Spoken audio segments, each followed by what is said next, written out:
So what I want to do now is, and we'll come back to this idea of how to break the influence cycle over you again later on. This is more an introduction to get your mind rolling this way. And partly because we want to figure out how can we direct the conversation. We need to be in control in order to do the conversation hypnosis, right? We all know, that, again, the stereotypical salesperson that goes, yada, yada, chat, chat, chat, chat, chat, chat, chat, chat, chat, chewing your ear off. Question, maybe, chat, chat, chat, chat, chat, yeah, I guess, chat, chat, chat, chat, right? You're not in charge of that interaction or that conversation. How are you going to introduce yourself in a way that you can maintain the contact so you can actually introduce your dream machine over here so that when the objections arise, you have the space to destroy the objections and so on? Wouldn't that be interesting? Believe it or not, you have the essence of it in terms of what you just did. How did the transaction change when instead of being, so we say, socially compliant, so they are running the frame, they're asking the questions, they're asking for the favors and so on, you changed the frame yourself. In other words, you had a broken record, or you set your own conditions, like a pre-frame, before you engage and so on. How did the interaction feel different or change compared to how you did it earlier on? Any answers? Was it different? Yeah. Yes? Yeah. Speaking to you as the subject, the person being influenced at this point, would you say you felt more empowered or less empowered the second time? More empowered? Would that be fair to say? Would it be fair to say then that once you introduced your own, like, your defense mechanism, whether it's like saying, you know, not interested, not interested, not interested, or presenting your own pre-frame, sure, on the condition that, and so on, that something changed in your part as well, the influencer. Did you notice that for a moment they went, even though they know it's coming, there was a moment where they had to reevaluate what's going on. You've broken their script, so to speak. Did everyone notice that? Right? If you really want to notice this works great. This is a lot of fun then, because then those annoying phone calls you get at night sometimes become a lot of fun. The telesales people that call you up, I like to think of them as practice fodder. Yes.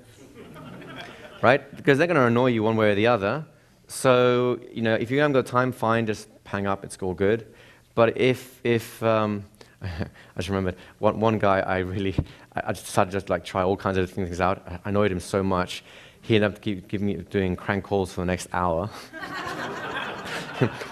He'd call, do some heavy breathing, and I knew exactly what it was coming. The timing wasn't exactly like that distance. So rather than engaging, back to the whole idea of the broken record, you know, hello, wait, I get it. I didn't say anything, click. Hello, wait, click. I figured eventually he's going to get bored, and he did. But the point is, you need to know a little bit of these things, because if you go a little bit too far, someone's ego might get involved too.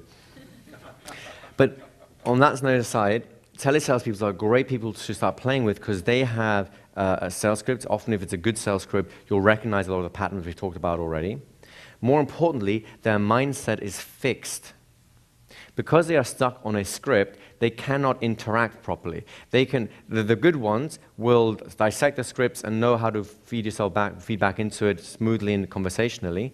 But most people don't stick around long enough to get good. All they can do is read. And when you ask a question, say, oh, hold on a second, a few minutes ago you said this. Could you tell me that, could you remind me about that again? And I'll go, well, no, actually, so what I wanted to say was this. No, but you told me about this. That's very interesting. Tell me more about that. And they'll go, but so they're really, and they'll try to get back onto their broken record constantly. See how often you can interrupt them until they kind of give up. They will give up, by the way, eventually. They'll go, have a nice day, sir. Click. And the reason for this is because in order to direct a conversation, you need to be able to direct it. In order to direct it, when you're not in charge of it, you have to be able to interrupt it. Does that make sense? Yeah. A moment ago, you practiced interrupting a conversation, didn't you? Yeah.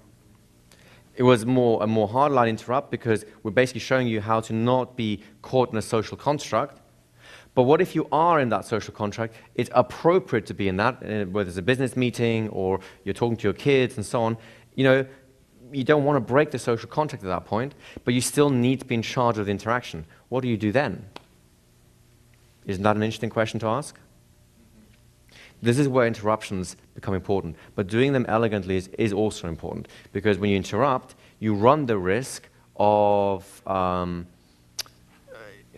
I say being rude, I don't mean just violating the social contract. You could harm someone's self-esteem, and then their self-defense mechanisms flare, and that's where the problems occur.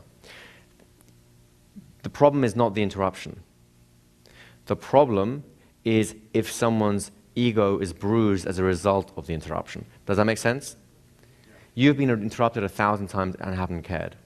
Some people are more robust than others, so they can be interrupted more robustly than others, and they won't care. So the skill then is, how do we stop interrupting people and make it smooth, make it elegant, so that people will just let you do it. It's just natural part of the conversation, and then realize that they've handed over the reins.